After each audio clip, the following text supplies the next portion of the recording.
Ed here with the Digital Digest, and today I wanted to share a quick unboxing and first look at the Lenovo ThinkPad X12 Detachable. Now, this is the first generation of this Surface Pro competitor, and I'm excited to share it with all of you because I think this is going to be ideal for a lot of you that are accustomed to waiting for Microsoft to refresh the Surface Pro, waiting for new features and not necessarily finding them. Plus, it's going to give you a little bit of a different experience, more of a ThinkPad experience. So with that out of the way, the price on this review unit, I'm not exactly sure of the specs on it, but I know they range. They start with an i3 that's priced at around a little over 1,000 US, and they go up to about 17 or $1,800. So we'll see exactly what Lenovo sent over. I'm looking at the side of the box here, but I don't see specifics on specs. Either way, what is important to know is that RAM is soldered on this machine, and if you go with the base i3 configuration, which I don't necessarily recommend, but of course some of you will, you're going to get UHD graphics as opposed to Iris Xe, which does change overall performance. Now, I'm not saying that everyone needs Iris Xe, because they certainly don't, but it's something to be aware of. Last thing coming out of the manufacturer packaging here is our power brick. Battery life on this Surface Pro competitor is estimated to be, I think, around 10 hours, so we'll see how it fares. Now, the first thing we're looking at here is the keyboard. And, you know, the look and feel of this, again, is meant to be ThinkPad. And that's going to attract a lot of you that, as much as you either like or dislike what Microsoft has done with the Surface Pro line, and I've covered basically every generation, and it deserves credit where it's due, I've been waiting for someone else to basically not knock it off the block, but at least give it a run for its money, because Microsoft has been sitting on their hands for quite some time now with the Surface Pro line. And I think this is exactly what they need to, you know, essentially drive innovation here. So, different keyboard, definitely a firmer, less flexible than the one you'll find with the Surface Pro. And if you are a fan of ThinkPad, then you're going to feel right at home. Fingerprint scanner, of course, your mouse buttons besides touchpad, essentially everything you expect. The power brick, I believe, is a 65 watt Type-C, as you would expect. It does have quick charge capability. We also do get a pen with this, for those of you that are wondering. Of course, it is a tablet, touchscreen capability, as well as over 4,000 levels of pressure sensitivity. I believe this is a Wacom pen solution, as are most Lenovos. So this will be interesting to test out as well. And they do have a tilt pen, I believe, that is, of course, more expensive than the standard one that comes included, but still nice that they, of course, include it, just like it's nice that they include the keyboard, something you will not get from Microsoft. I'll open that a little bit later. The 65 watt charger looks like what you'll see on many Ultrabooks these days, but what makes this particular tablet unique is the fact that we are getting Intel's 11th Gen tech under the hood. So these are low voltage quad core processors, and more importantly, we actually have Thunderbolt. So if you were waiting, and I always have been, for Microsoft to bring Thunderbolt to a Surface Pro tablet, which never happened, you can thank Lenovo, because they actually did what many of us have been waiting for. And I don't know why. I mean, well, I do, but I'm not going to get into it.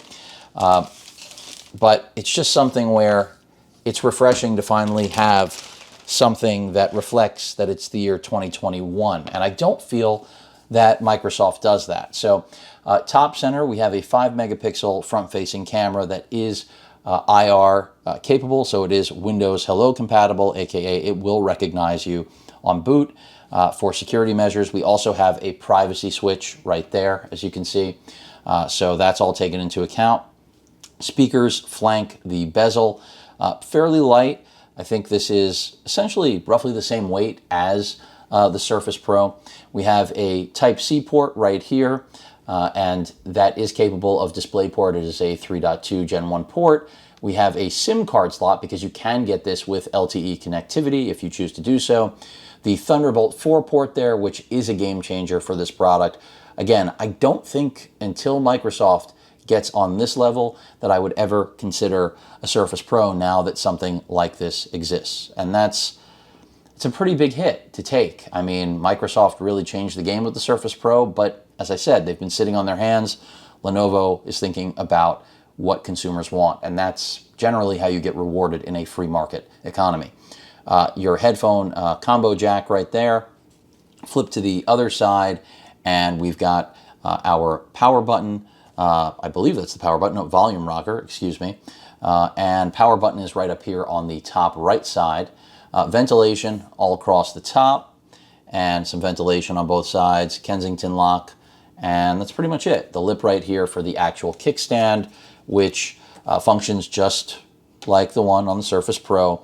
And you could call this a clone, but I wouldn't, because and of course there is a rear camera as well. I wouldn't call it a clone because even though it borrows a lot from it, it basically takes it to another level. And from a design perspective, it feels and looks good. It feels like it's well made. Of course, with the Lenovo branding and ThinkPad branding, I really should say, you're expecting durability, which I imagine is going to be a little bit better than what you get out of a Surface Pro. Your ThinkPad right there, you see the red light coming up, also part of the marketing, your Lenovo branding right there on the kickstand, and not a lot of upgrading capability, but what would you expect from a tablet? But if you're looking for a tablet PC, this may be exactly what you've been waiting for. And you can go up to an i7, as I mentioned before, with 16 gigs of RAM, 1 terabyte NVMe, Pogo port for the keyboard.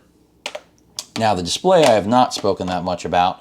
The display is a 12.3 inch, again the same exact dimensions as a Surface Pro, but 3:2 aspect ratio, and it's a full HD plus IPS panel. So what does that mean?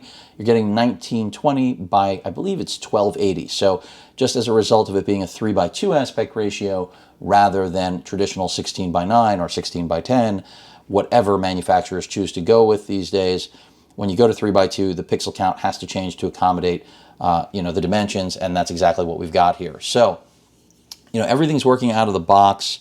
As I said, this is a review unit. It's showing 90% and a little under 5 hours, but I'm assuming everything is fully cranked up. But what I already like about this, as I've mentioned, is not just that we have Intel's quad-core 11th gen low-voltage CPUs, but it's all of the niceties of having that modern chipset inside of a tablet. So, I mean, again, if I didn't put the battery in here, but I will be testing. I'll probably end up doing an inking demo with this. I was about to write on it, forgetting that I don't have it. But once I get everything set up, install some things, I'm not expecting some benchmarking monster here with this machine.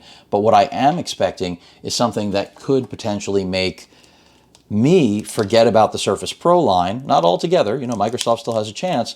But at the very least, if anyone were to ask me right now if they should be buying a Surface Pro when something like this exists, my answer, if this lives up to the expectations that I think it will, is frankly going to be no, because I think we're looking at something that does force Microsoft to step it up. And if Microsoft does not, well then there's no way really you can't pretend this doesn't exist, right?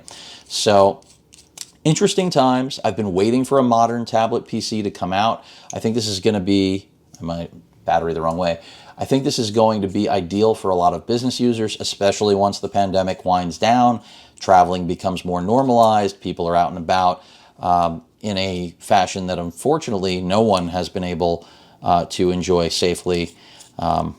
And that this is going to be ideal. I mean, it's lightweight, has enough power to essentially, there we go, to get productivity jobs done with the included pen, keyboard. It's definitely more compelling from a price point standpoint, and pricing with Lenovo is inherently always going to go down a little bit. You've got a little pen holder here on the side. It just is a nice little package, and then in addition to that, again, having that Thunderbolt connectivity to me is big. Now, would I like to see higher res or maybe an OLED? Sure, but the beauty is they've basically taken the X1 Nano, which is, in my opinion, one of the best Ultrabooks on the market, and just brought that into a tablet form. And this is something Lenovo hasn't done since 2018. So this is a pretty good start, and I'm excited to test it out and put it through multiple tests, see what the NVMe drive is like that they've included. And it just seems well made. It's subdued, looks good. I don't see anything bad here. And again, just to reiterate pricing, which I do have pulled up, you're looking at, as I mentioned, a little over $1,000 for the i3. But again, I recommend going at least with the i5. Do yourself a favor. It's not that it's going to be a tremendous jump in performance, but I generally don't ever recommend i3 builds. If that's your budget, it's your budget. I'm not going to dissuade you. But you're looking at, right now, I'm looking at their site on retail purchases. So $1,181 for the i5 with 8 gigs of RAM. Remember, the RAM is soldered. If you step up to the, let's see what this is. That comes with a 256 gig SSD. If you step up to the 512, you're looking also at 8 gigs. That's 1301. This is all US pricing, of course. The processor there, we'd be stepping from the, it's amazing that they really have different versions, but it's because the i5 with the 256, that's 1181, is not the V Pro, this is. So you're talking about the 1130 G7 versus the 1140 G7. And then if you take the next step up, they have yet another i5 build at 1331, which has 16 gigs of RAM, half terabyte. I mean, they're really making sure to cover all of the bases. And then, of course, the next step being yet another i5. So let's get to i7 territory. The i7 starting point is $1,400 US, 16 gigs of RAM, a half terabyte NVMe drive. Again, all the same config in terms of the screen, the keyboard, included pen, Wi-Fi 6, Bluetooth 5.1. So really just I would say a well-rounded little tablet that I think is going to be ideal for a lot of users. And then having better cameras than the majority of tablets on the market. The 5 megapixel on the front, I didn't mention. This is an 8 megapixel on the back. Of course, I'll test them, see how they perform. And then the ability to travel light with the 65-watt charger. And supposedly quick charging is alive and well on this. So if it charges up in an hour, I think this is going to be really popular. And again, if this doesn't put everyone else back on their heels to get into, stepping up the game with a modern tablet PC for business and traditional end users alike, I don't know what does.